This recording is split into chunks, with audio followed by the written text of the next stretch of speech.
Hi, Eagle Crest families and students. I'm really missing all of your faces walking through the Eagle Crest hallways, seeing all of you and getting your hugs.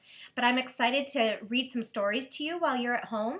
And I picked some books that I'm going to be reading through. They're all books written by Andrea Beatty, and they're illustrated by David Roberts. And they're about children who love to learn and are asking great questions and being creative in their learning. And when you're at home, as I can imagine, we're all having to be more creative and figure out what we want to learn about, as well as doing the things that our great teachers are sending us. So today I'm going to read Ada Twist, Scientist, and it's about a little girl who just has lots and lots of questions about how the world works, and she wants to figure it all out. So I'm going to start reading this one today. Ada Marie, said not a word till the day she turned 3. She bounced in her crib and looked all around, observing the world but not making a sound.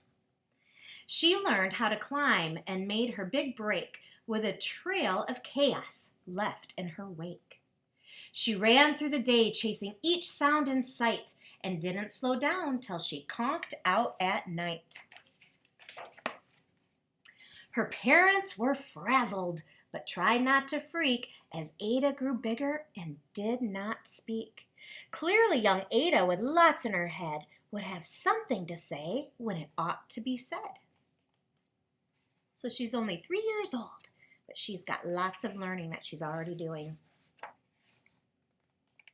That's just what happened when Ada turned 3. She tore through the house on a fact-finding spree and climbed up the clock just as high as she could. Her parents yelled, "Stop!" as all good parents would. It's not very safe. Ada's chin quivered, but she did not cry. She took a deep breath and she simply asked, "Why?" Why does it tick and why does it talk? Why don't we call it a granddaughter clock? Why are there pointy things stuck to a rose? Why are there hairs up inside of your nose? She started with why, and then what, how, and when. By bedtime, she came back to why once again. She drifted to sleep as her dazed parents smiled at the curious thoughts of their curious child, who wanted to know what the world was about. They kissed her and whispered, "You'll figure it out."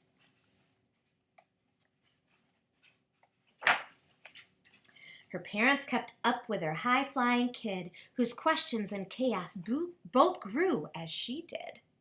Look at all the questions she's asking. Why, what, how, when, why?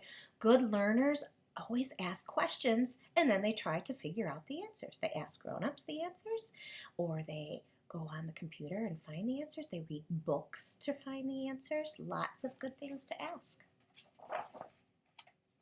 Even Miss Greer found her hands were quite full when young Ada's chaos wreaked havoc at school. But this much was clear about Miss Ada Twist. She had all the traits of a great scientist. Ooh, she's doing experiments there.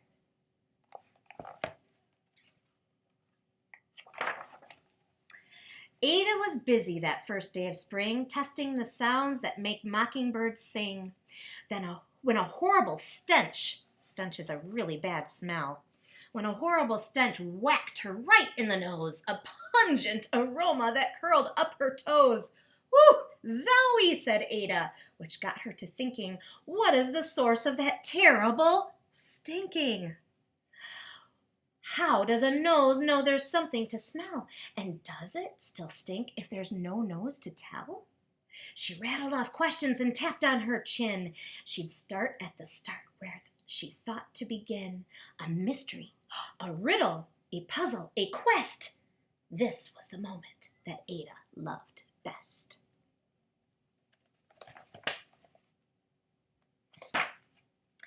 Ada did research to learn all she could of smelling and smells, both the stinky and good. One hypothesis Ada thought could be true. The terrible stink came from Dad's cabbage stew. She tested and tested, but soon Ada knew it was time to come up with hypothesis 2. A hypothesis is a guess or prediction of the answer of what you're asking. So she's thinking, I have a hypothesis. I have a guess or prediction that that horrible stench, that horrible smell is coming from my dad's stew. But she wasn't right, so she's going to come up with another hypothesis. Then zowie, the stink struck again, just like that. Whew! Hypothesis 2, it's caused by the cat. The cat couldn't make such a stink on its own. It needed perfume and some fancy cologne. So young Ada tested. The test was a flop. She started again, but her parents yelled, "Stop!" What is she doing? Oh, she's about to put the cat in the washing machine. Probably not a great idea. Let's see. Ada Marie, to the thinking chair now, by the time we count 3. "Enough," said her mother. "That's it," said her dad. Her parents were frustrated, frazzled, and mad. "Why?" Ada questioned. Her mother said, "No." "What?" Ada queried. Her father said, "Go. You've ruined our supper. You've made the cat stink. Enough with your questions. Now sit there and think." She looked at her parents. Her heart turned to goo. Poor Ada Twist didn't know what to do. So her parents are frustrated because she's asking a lot of questions, but when she's trying to find the answers, maybe she's doing things that hurt their things in their house a little bit, so they're frustrated. She sat all alone by herself in the hall, and Ada once more could say nothing at all.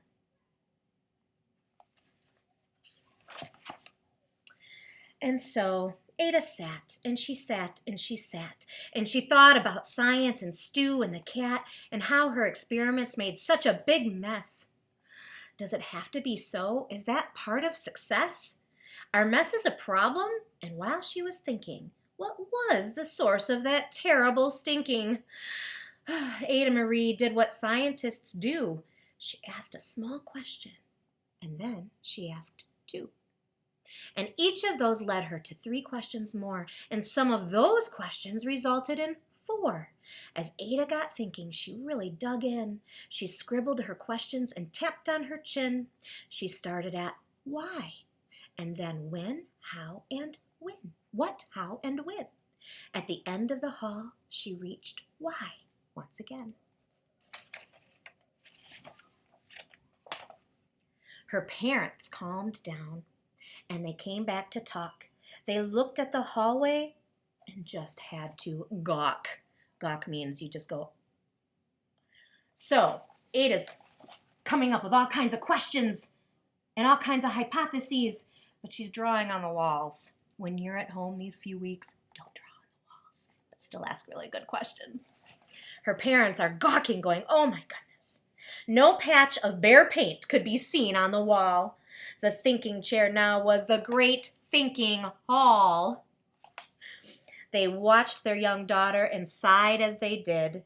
What would they do with this curious kid who wanted to know what the world was about? They smiled and whispered, "We'll figure it out."